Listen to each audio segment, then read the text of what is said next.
말씀이 이 성경, 이제 우리 성형 형제도 성경을 제가 가져서 조금씩 이제 읽으실 텐데, 이 성경이 위대한 진리라는 것은요, 성경에 나와 있는 아무리 위대한 사람이라도 그 사람이 잘못을 저질렀을 때에 그것을 숨기지 않고 그대로 다 기록을 한다는 것입니다.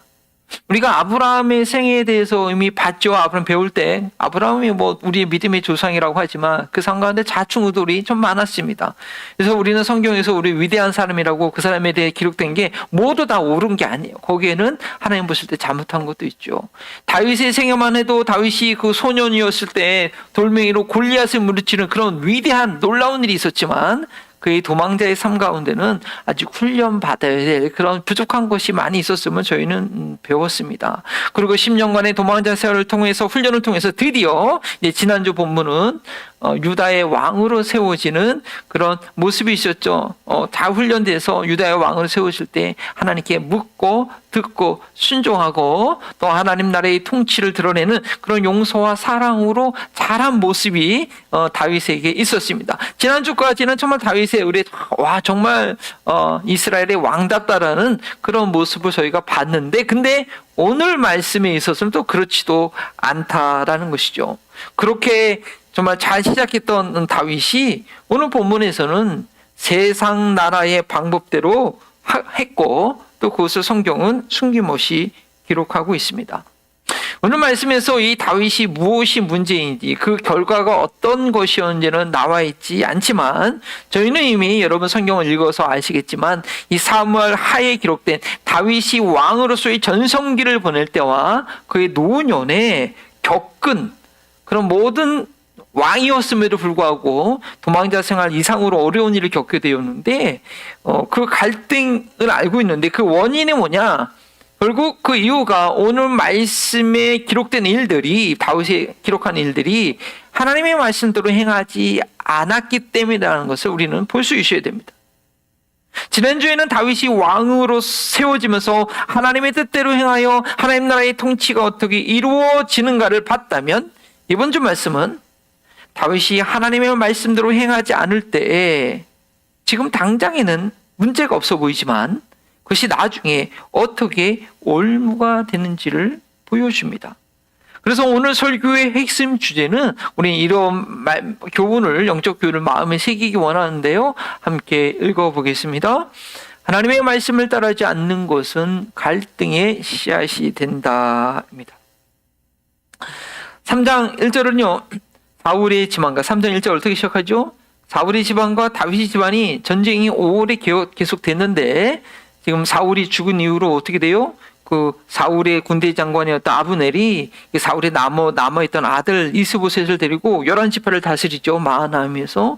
그 유다는, 다윗은 유다 지파들이 왕으로 세워서 있었어요. 근데 두 나라가 계속 갈등을 한 7년 정도 전쟁을 하는데, 시간이 지나면 지날수록 다윗의 집안은 강성해지는데 이 사울의 집안은 약해지고 있다라고 그렇게 설명합니다.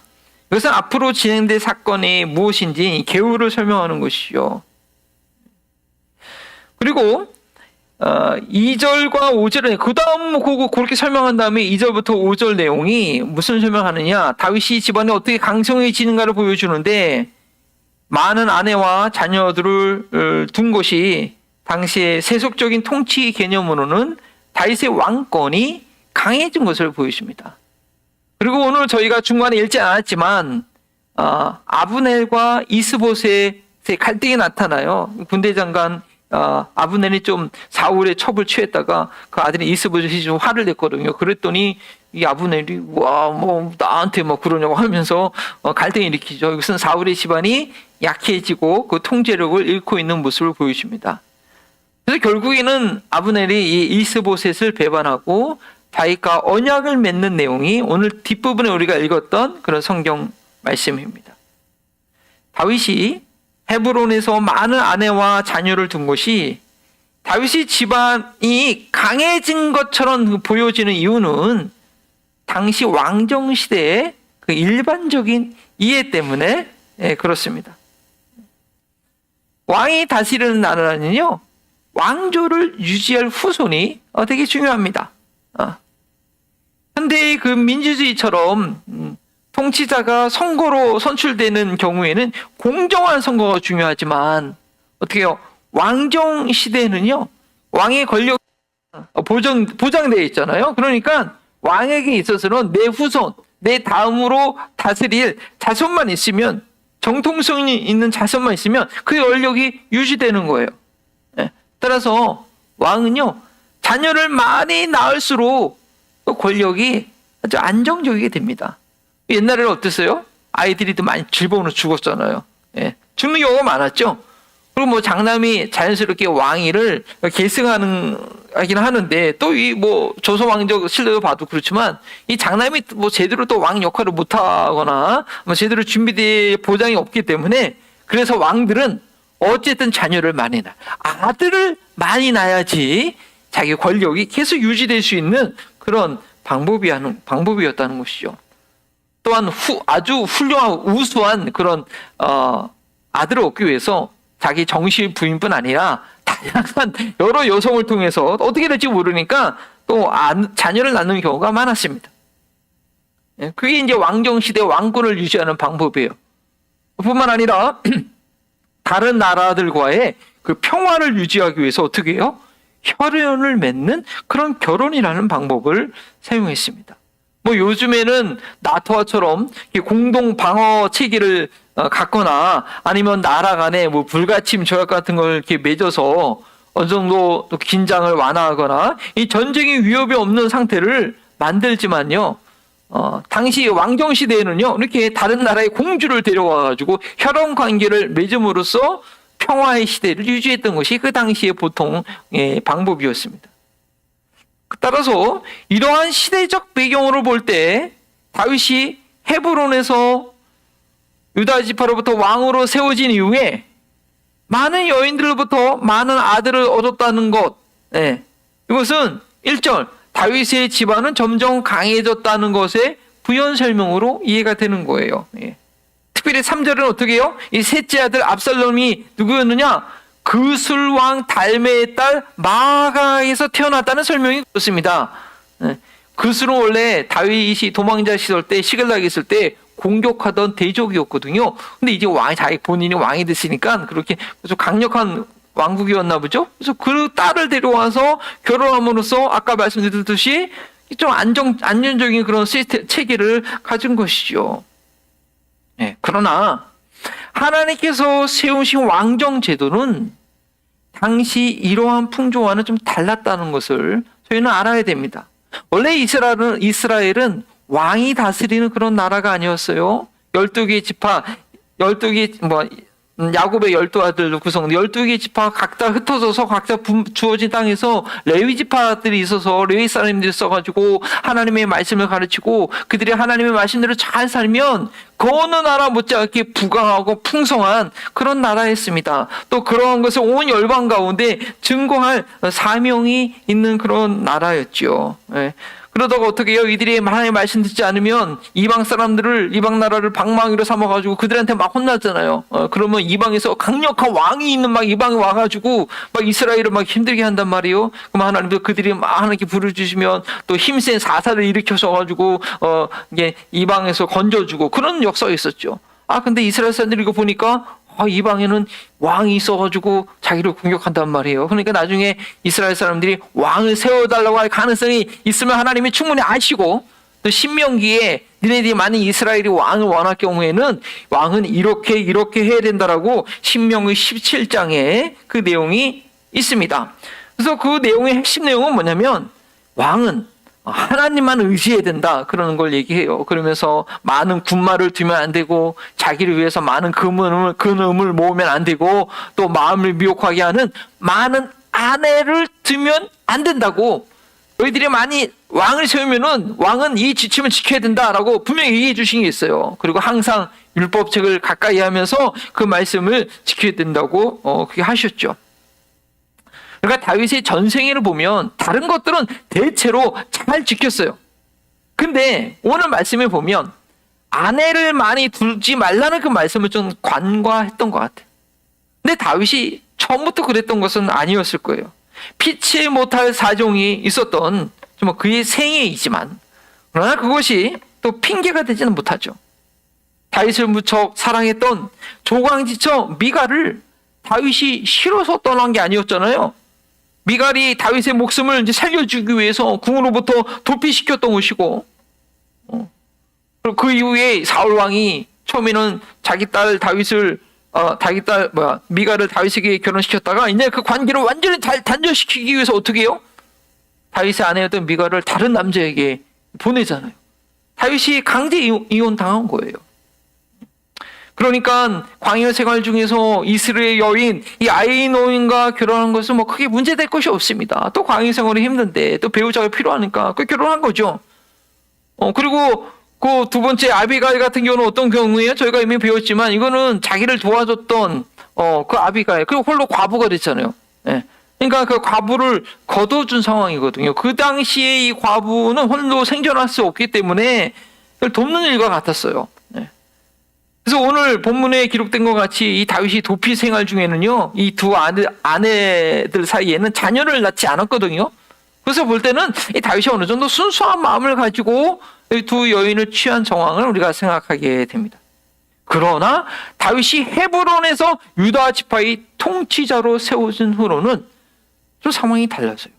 네. 통치자를 세워준 애 세 번째 부인을 맞이했는데 누구예요? 다른 나라의 공주를 맞아들인 거. 이거 다른 나라처럼 왕권을 강화하기 위한, 평화를 유지하기 위한 그런 세상 나라 방식이었다는 거예요. 다윗이 헤브론에서 왕이 된 후에 그술 왕의 딸과 결혼한 것은 세상 나라가 그들의 왕권을 강화하기 위한 전략적인 결혼이었다는 것입니다. 이미 두 명의 부인이 있었는데 또 아내를 얻는 것은요, 하나님의 창조의 원리, 예수님께서 가르쳐 주신 일부 일처제와도 어긋납니다. 그렇게 당시 문화 습관대로 결혼한 다윗은요, 또 다른 결혼들을 계속해서 합니다. 그래서 3명의 아내를 더 얻어요. 그리고 3명의 아들을 더 낳습니다. 그런데 이것이 당시 왕이 통치하는 나라들의 관점은, 지금 우리가 봐서는 뭐 좀 그렇지만 당시 왕들은 다 그렇게 했어요. 그게 왕권을 강화하는 방법이었단 말이에요. 그러니까 이거 너무나 자연스러운 일이고, 이거 다윗 잘했네, 이거 아주 축하받을 만한 일이었다는 것입니다. 그리고 하나님께서도 당시 이러한 다윗의 선택을 바로 책망하시지도 않았어요. 하지만 이것이 나중에 다윗에게 커다란 올무가 되었다는 것, 저희는 기억해야 됩니다. 다윗이 이제 고생은 끝이다. 10년간 이제 끝이다. 이제 왕이 됐으니까 이제 승승장구만 남았는데, 왕이 된 이후에도 다시 고생을 합니다. 어려움을 겪습니다. 다 어떤 일들이요? 바로 많은 아내를 통해서 많은 아들을 둔 것이 그의 고생의 원인이었습니다. 세속적인 왕권 강화의 방식 때문에 그가 어려움을 겪게 됩니다. 간략하게 그 사무엘 하에 있는 내용들을 설명드리면, 첫째 아들 그 아히노임에게서 낳은 암논이 이 이스라엘 여인 아히노임이라고 했는데 그게 좀 그랬던 것 같아요. 이 암논이 어떻게 하느냐?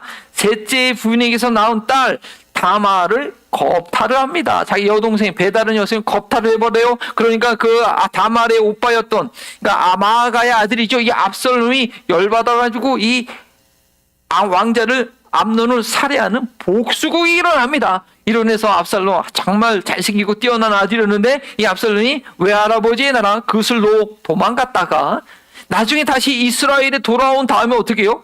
다윗 아버지에 대해서 쿠데타를 일으켜가지고 왕권을 찬탈합니다. 그리고 다윗이 그때부터 도망자 신세를 하죠.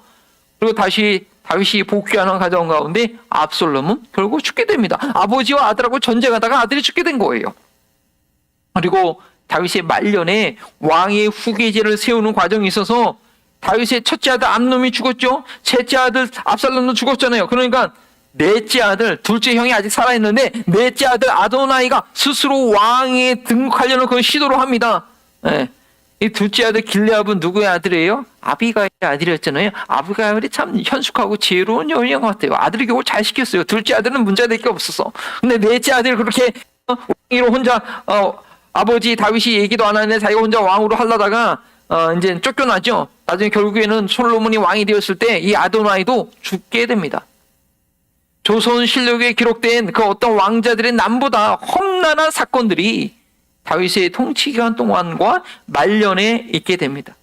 자, 이것은 무엇입니까? 이 모든 것은 왕으로 지켜야 될 하나님께서 주신 원칙을 따르지 않았기 때문입니다. 신명기 17장 17절에 이런 말씀이 있었던 것이죠. 왕은 또 많은 아내를 둠으로써 그의 마음이 다른데 쏠리게 하는 일이 없게 하며, 이 말씀을 다윗이 다 관과했던 것입니다. 오늘 본문 말씀의 뒷부분은요, 그 군대장관 아브넬렛이 이스보셋 왕과 갈등하는 후에 다윗에게 투항하기 위해서 약속을 맺는 내용입니다. 이스보셋이 이제 열받아 가지고, 다윗 왕이요, 내가 11개 지파 다 설득해서 당신에게도 넘길 테니까 나 한 자리 좀 확보해 달라고요. 언약 약속을 맺어요.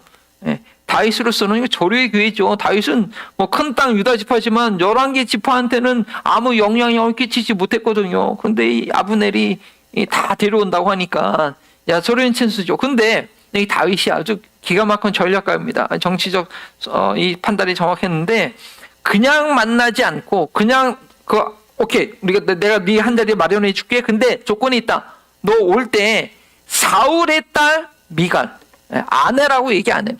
사울의 딸 미갈을 반드시 데려오라는 거예요. 그렇지 않으면 네 얼굴 못 본다. 아주 그렇게 얘기를 합니다. 단호하게 얘기해요. 왜 다윗은 이런 조건을 내세웠을까요? 다윗이 뛰어난 정치적 감각이 보여주는 거죠.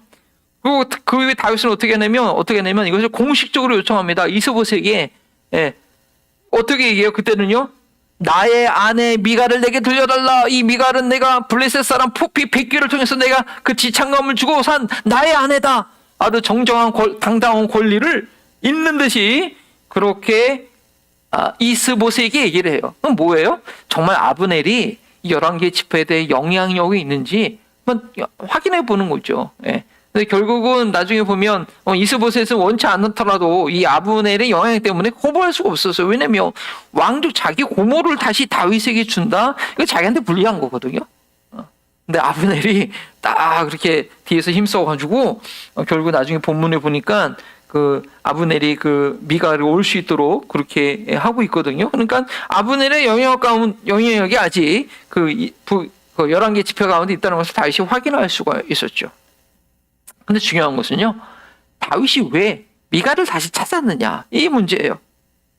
자신의 조강지 첫 아내를 잊지 못한 것일까요? 성경은 다윗의 이런 행동에 대해서 어떻게 평가하고 있을까요? 별 내용은 없는데 맨 마지막에 무슨 내용이 있냐면, 그 미갈의 현재 남편 발디엘이 마지막까지 남자가 눈물을 흘리면서 자기 와이프를 따라갔다는 내용이 나와요. 이런 굳이 성경이 이걸 기록한 내용을 보면 이 다윗의 결정이 사울이 그랬던 것처럼 또 다른 가정을 깨트리는 것을 고발하는 듯한 그런 좀 내용이죠. 그러나 그것보다 더 중요한 것은 신명기 24장 4절에 이런 하나님의 말씀을 다윗이 정면으로 거부했다는 거예요. 어떤 얘기 있었냐면, 이제 구약 시대에 이제 이혼하는 경우가 있죠. 이혼해서 이혼장을 주고, 이제 왜냐면 그 당시 여성이 홀도 살도 없으니까 다른 남편과 결혼할 수 있도록 이혼장을 준단 말이에요. 근데 만약에 그 이혼해서 다른 남편하고 살다가 그 여인이 또 그 남편이 죽거나 또 이혼 당했는데, 그럴 경우에 그 여인을 다시 아내로 맞아들이지 말라는 그런 말씀이 있어요. 성경에 이런 결혼 관계에 관한 분명한 원칙들이 있습니다. 그래서 뭐라고 얘기해요? 그 여자가 이미 몸을 더럽혔으므로 그를 내보낸 첫 번째 남편은 그를 다시 아내로 맞아들일 수 없습니다. 이런 일은 주님 앞에서 역겨운 일입니다. 당신들은 당신들의 하나님이 당신들에게 유산으로 주신 땅을 죄로 물들이게 해서 안 됩니다라고 분명히 이런 율법이 있거든요. 말씀이 있거든요. 당시 다윗이 미갈을 강제로 데려오게 한 것은요, 사랑이나 책임감 때문이라기보다는 정치적인 영향력 때문에 무리한 결정을 한 것입니다. 사울의 딸이 다윗의 아내로 있다는 것은요, 나머지 11개 사울을 40년간 따르던 11개 지파의 마음을 얻기에 좋은 조건일 거예요. 신명기 말씀의 원칙을 정면으로 거부하면서 세상적인 방법으로 자신의 왕권 강화를 시도한 것입니다. 만약 다윗이 자기의 결혼을, 나의 첫사랑, 나를 목숨 걸고 살려주던 내 미갈, 이 미갈을 정말 회복하려고 하는 그런 순수한 동기가 있었다고 한다면, 미갈을 데려오는 후에 다른 부인들과의 관계보다는 미갈과의 관계를 더 잘했어야 되는데 성경에 그런 모습은 보이지 않아요. 어떻게 해요? 예루살렘에서 이제 전체 이스라엘을 통치하는 동안에 어떻게 해요? 다른 부인을 더 많이 11명을 더 두고 자녀들을 더 많이 얻었어요. 예. 그리고 다윗이 하나님의 법궤를 이제 다윗성에 갖고 올 때 다윗이 너무 기뻐서 막 그 앞에서 막 소식옷이 다 보이도록 막 춤을 추잖아요. 예. 그때 미갈이 저 창문등에서 바라보면서 다윗을 이해하지 못하고 다윗을 업신여긴 것을 보면 다윗과 미갈의 관계에는 아주 깊은 간극이 있어요. 부부 관계가 이게 정식적으로 회복이 된 게 아닌 거죠. 결국 다윗은요, 미갈을 자신의 정치적 역량을 위해 세성적인 방법으로 사용한 것밖에 되지 않은 거예요. 그렇게 첫 결혼 관계를 회복하지 못한 다윗은 어떤 일이 일어납니까? 예. 그 온전한 사랑을 이루지 못하니까 결국 육신의 정욕을 다스리지 못하고 자기 부하의 아내인 밧세바를 강제로 취하고 왕의 권력으로 취하고 그것을 숨기기 위해서 거짓말하고 자기 부하를 전쟁에서 죽게 만들고 간음이라는 그런 범죄를 정신없이 저지르고 맙니다. 이러한 범죄는 뭐예요? 하나님께서 보실 때 나를 무시한, 하나님을 거룩한 하나님을 무시하는 그런 행위였고, 결국 다윗은 아주 눈물로 통곡하는, 아주 철저히 통곡하고 회개하는 그런 일을 했어야만 했습니다.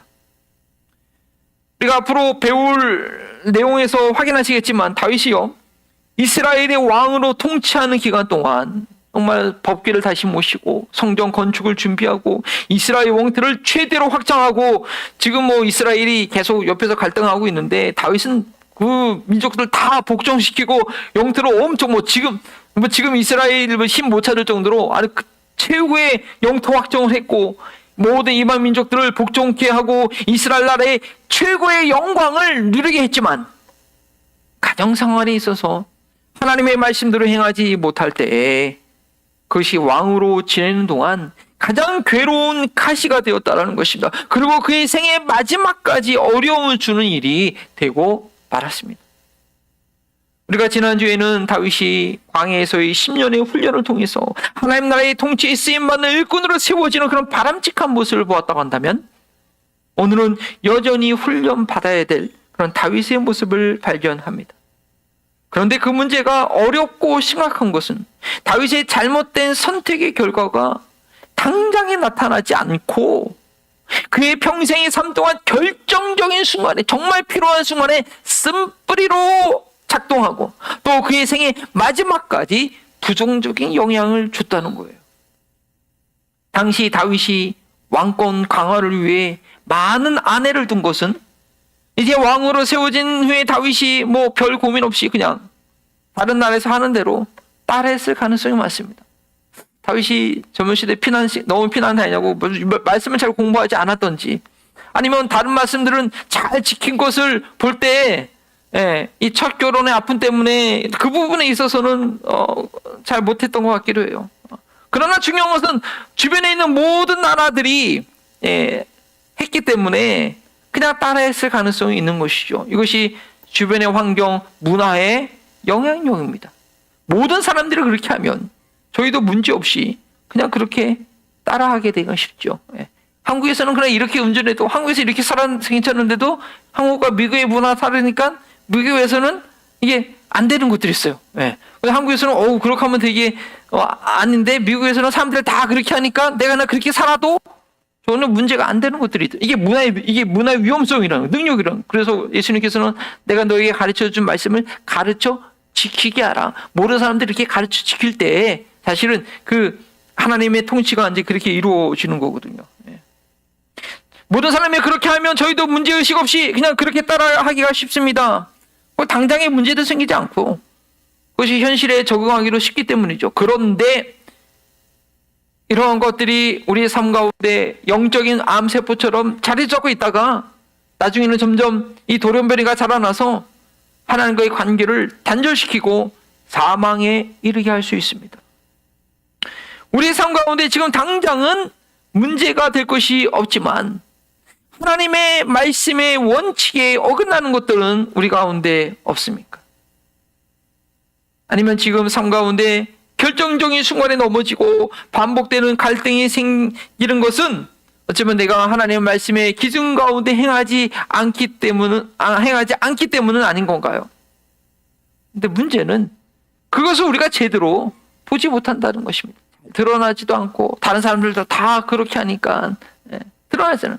그러나 우리는 하나님의 자녀로 선택받았고 이 땅 가운데 하나님의 통치와 주의 나라를 이루어야 되는 그런 사람들이 선택받은 부름받은 사람들이기 때문에 그렇게 세상 사람처럼 똑같이 사는 것을 하나님께서 가만두시지 않는다는 것이죠. 근데 저희는 그 문제를 보기가 참 쉽지 않습니다. 다윗조차도 왕이 된 후에 주변의 모든 왕들이 하는 대로 그냥 답습하고 맙니다.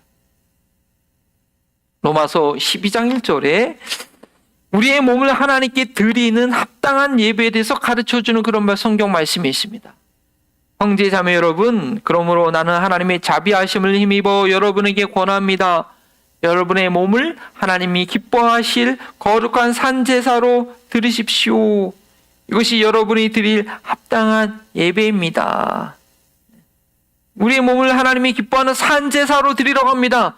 이것이 우리의 드릴 합당한 예배라고 합니다. 그러면 우리의 몸을 산제사로 하나님께 드리는 건 뭐냐? 2절에 대해서 2절에 이렇게 설명을 하는데, 여러분은 이 시대의 풍조를 본받지 말고 마음을 새롭게 함으로 변화를 받아 하나님이 선하시고 기뻐하시고 완전한 뜻이 무엇인지 분별하도록 하십시오. 결국 이 시대의 풍조, 타락한 문화를 쫓지 않고 하나님의 선한 뜻이 무엇인지 분별을 깨달아 알아서 그대로 해야 하는 것이 우리의 몸을 드리는 산제사이고 이것이 하나님의 받으시는 그런 합당한 예배라고 가르쳐 줍니다. 그러면 중요한 것 또한 그뿐만 아니라 우리가 어떻게 마음을 새롭게 하여 하나님의 선하고 기뻐하신 뜻은 분별할 것인가?